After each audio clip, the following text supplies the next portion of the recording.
Hello everybody, welcome to Voices of Wellness. This is a program that introduces some of the leading wellness providers in our community. And the theme is going to be really how we prevent sickness and how we essentially have healthy lifestyles that make us more productive at work and at play. Hi, my name is Natalie Batty. The topic that we're going to address today that is most commonly found in the workplace is stress.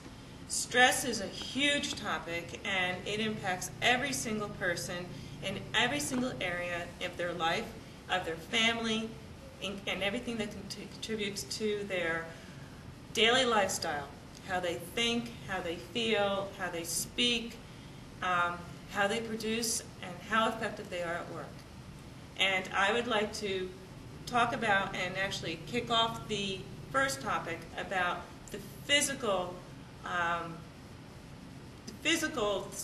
things that can happen to a body when you have stress. And I think Wendy would be a great person to see what she feels under her hands about how stress does to the body. I have my hands on a lot of very stressed people, and what I have picked up over the years is that the body holds a lot of tension, and it shows up in a lot of discomfort, pain, heat. It sends pain up into the head, it sends pain into all areas of the body, and that person cannot possibly function as efficiently. Or massage is one of those one of the ways that people can. I would just like to agree with that and to say that it can be done very effectively in the workplace. This is what I'm involved with chair massage, a special chair that people are massaged on. And not only the research has shown that people are more productive, they're more relaxed, they're more productive, there is less absenteeism because 50% of the missed days are due to stress, and that amounts to 1 million people out every day and $93 billion a year. So it's a big thing for businesses to offer something that deals with stress. And again, research has shown that people who get massage, this 15-minute, little concise 15-minute chair massage, can really reduce their tension, and it creates an atmosphere for wellness because it's so easy for people to receive, and it's so enjoyable, but yet it's so effective. So, I'm sorry. Well, one of the things that you brought up is the effectiveness, and when you're, especially a little 15-minute movement is very, very helpful. One of the benefits that fitness training can offer is that I can start developing exercise programs to help undo that. Strengthen the back muscles, loosen up the chest muscles, especially right after a massage or before a massage. It works hand in hand. But the other thing is that they're sitting there for so long that it's critical that they get up every single 20 minutes just to take a walk. But also, fitness will help with the stress because it releases the endorphins and you feel better. And when you feel better, you can think better. And when you feel better and think better, you're just going to perform better at work. I'd like to talk about your 20 rule. I liked hearing that. As an eye doctor, we often talk about 20/20. Computer vision syndrome is very prevalent. For people who work at least 3 hours a day on the computer, it's estimated to be 90% of that population experiencing computer vision syndrome, which incorporates trouble focusing or seeing clearly, dry eyes, and eye strain, which of course affects job satisfaction along with performance and other things. But the 20 rule that we give out is every 20 minutes, look 20 feet away for 20 seconds. So I'm happy to be able to incorporate now getting up and actually moving every 20 minutes also. From my vantage point, as a clinical hypnotherapist, I'm thinking about a recent statistic I heard that said that 80% of all illness is stress-related, and massage and exercise really make a big difference, getting endorphins flowing and energy moving. But hypnosis actually relieves stress and tension, and it's something that people don't necessarily think of, but it's a remarkable modality to be able to get into this very relaxed state. You access the limbic system of the brain, and it opens up endorphins and floods the body with endorphins, and then people start to feel better. With persons in their 70s, 80s, and 90s, but also the family systems related to these individuals, is that the healthfulness of a family often is the context in which someone learns how to deal with stress. I like to make a distinction between distress and eustress, because many people, as they age, actually they back off fitness programs and challenges and learning new things because they think this is a time to settle down.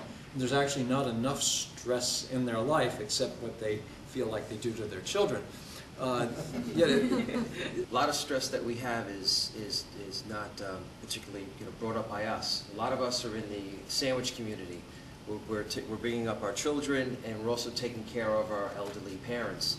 And when I speak about the elderly parents, there's a lot of ways to ensure that they are still on the right track. We're worried about, are they taking the right medicines? Do they shower? All these things that it's really hard to manage.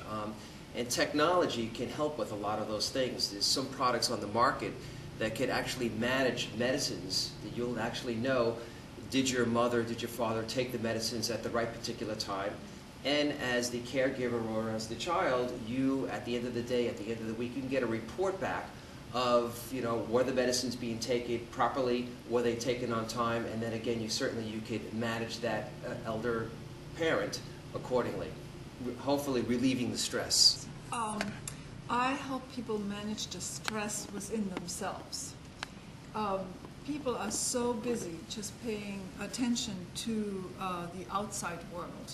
There's so many stress factors on the outside that rarely people take the time to look into their inside. And I assist people in making peace on the inside of them. And so when people are finding that they can find out internally, mindfully, what the stressors are and prioritize them and make peace within themselves, then that also reduces hugely their stress that is in their system.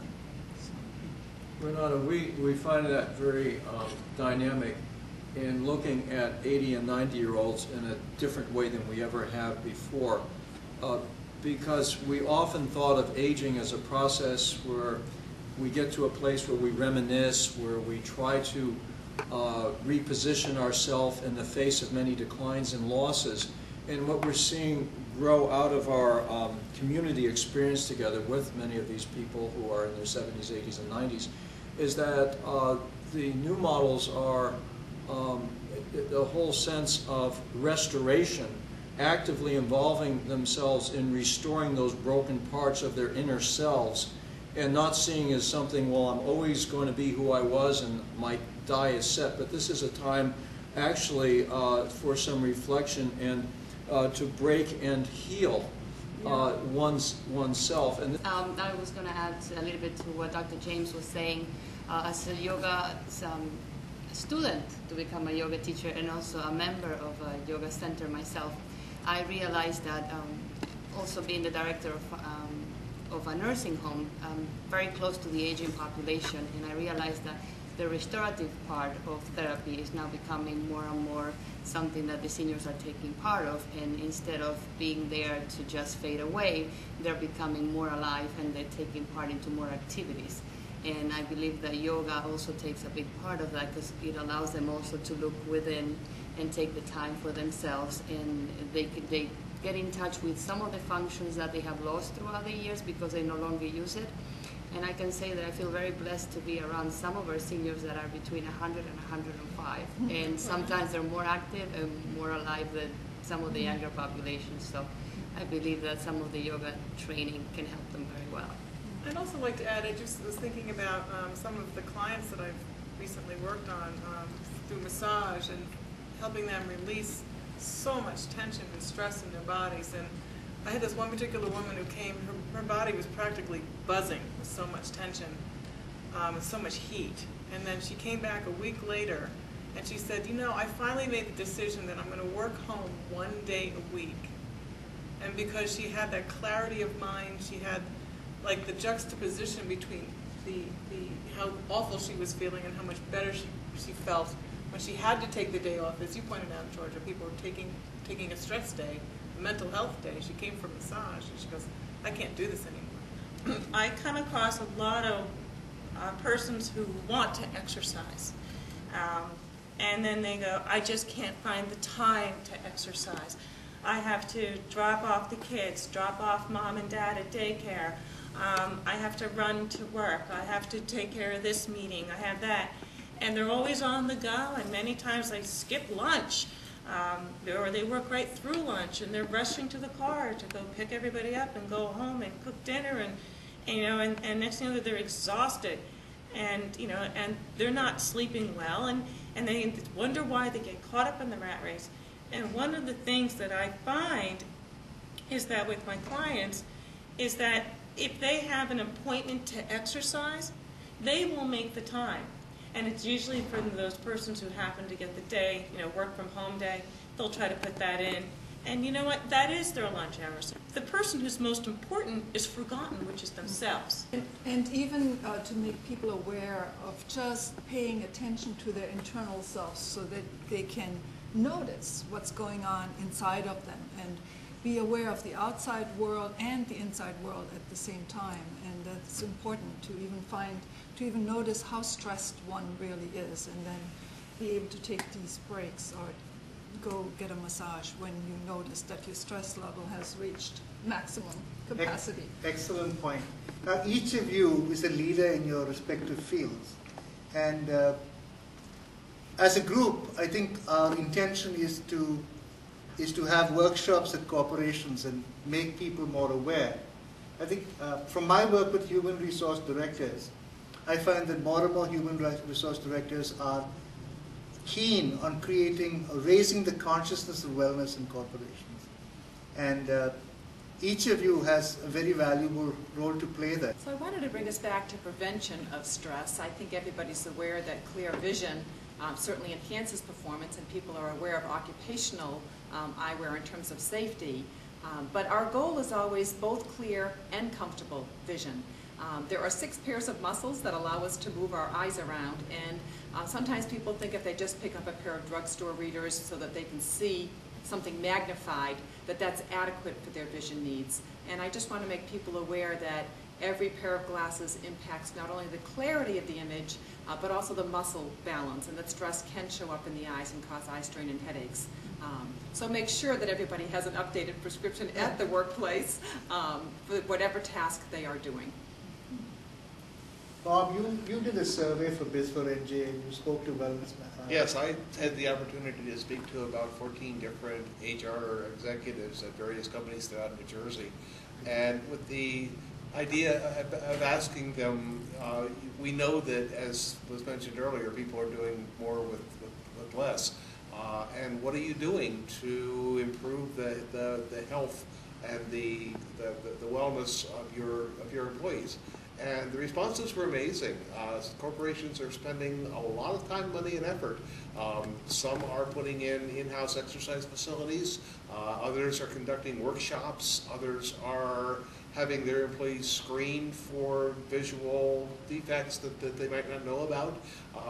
It's very interesting that this is becoming a very serious problem in the workplace, and HR executives are addressing it. And spending money on it. And spending money on it, significant amounts of money.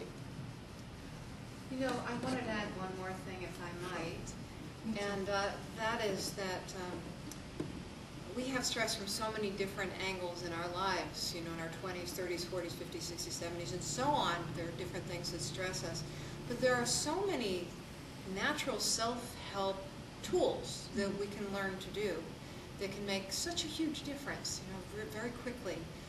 I created a workshop called Stress Less, Quick Fix Body-Mind Tools that can save your day.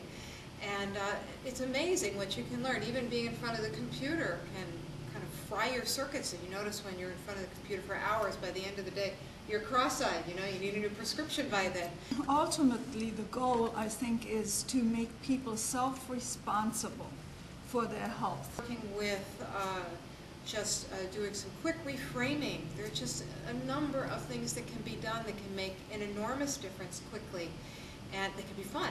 And that's a very important thing, is to learn how to do these stress-reducing techniques quickly, easily, efficiently, and to have a good time with it. I also find that as people get older, they have the ability to take themselves a little more lightly. So we're not as hard on ourselves, and we're much more forgiving, I think, of ourselves. And it's fun for me when I work with the older population doing emotional clearing work, because usually they're more forgiving, and they're willing to slide themselves a break, you know, to be more relaxed about the dramas and traumas of life, because they're looking forward to many less years than they may have had behind them, and it just reframes everything into a... Well, speaking of emotional clearing work, I'm sure you have something to say about that. Well, yeah, what I was going to say is that all these preventive modalities that we're all knowing about and trying to bring to people, ultimately the goal, I think, is to make people self-responsible for their health, to become aware of their own health and the stresses in their life, and take responsibility for their own health and fix it before it goes broke. And ultimately, that is our goal as preventative healthcare practitioners, is to help people become self-responsible. Which ties into what I do with personal training and being a coach in the fitness field. Many of the injuries of the folks that have been developing in their younger years don't show up until they're in their 40s, late 30s, 40s. And it's like, oh, my back, oh, my knee, everything else. And one of the problems that come out is the weekend warrior, and which actually exasperates the problems and the injuries, which, you know, then they end up going to an orthopedic or somebody else, or begging help of a massage therapist. But that's when a personal trainer, someone who understands injury, then be able to guide them through baby steps and how to get them stronger in the fields that they need to do. And also, it's shown that, you know, you lose, what, a half a pound of muscle a year. So as we age, you know, and we gain, a 1.5 pounds of fat as we age. So it's imperative that we do strength training more so as we get older. And as Dr. James said, you unstress, you undo it, and so all of a sudden you go, I just need to use lighter weights. I'm getting older, I can use lighter weights. But actually, the opposite is true. We did a study here at Godleaf with our residents at Arbor Glen had no exercise or fitness program, and we introduced one through a lot of education and stepwise, keeping the resident groups empowered. And we established a baseline related to the 4 modalities, strength, flexion, aerobic, and balance. And compared to the national benchmark for their age groups, they scored below on every one of those. And we introduced a program of fitness with a number of different approaches, the most successful being the one-on-one. I can't emphasize that enough, because as we say, I'm working with geriatric populations, every body is very, very different. Yes. And we found that within 8 months, we were able to exceed all of the benchmarks in all of the areas for the residents that followed through, and the vast majority of them have done that. And now Arbor Glen has a reputation of being a fitness a leader.